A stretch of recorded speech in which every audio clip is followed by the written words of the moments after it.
I'm George Schrock, and today I'm going to be talking about Moses, the Passover, and the Mosaic Covenant. So, Moses' family were Israelites and were enslaved under Egypt's control.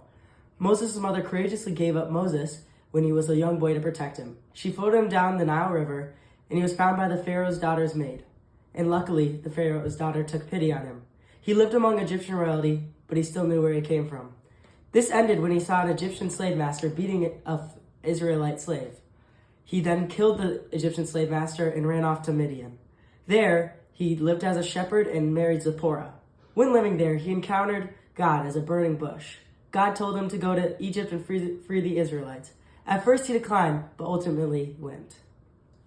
When he returned to Egypt, God cursed Egypt with 10 plagues to make the Pharaoh free the Israelites. Even though the plagues hurt Pharaoh and the Egyptians, he never let up.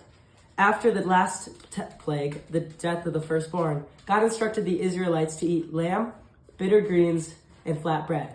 This was the last meal they would eat in Egypt because after this, Moses and the Israelites would escape. When the Israelites reached the Red Sea, Moses opened up the sea and led them into the wilderness. Moses then led the Israelites through the desert, facing obstacles and hardships, but they would only make it through because of God. On the third month of the journey, they arrived at Mount Sinai. On the mountain, Moses meets God, and God speaks through Moses to the Israelites.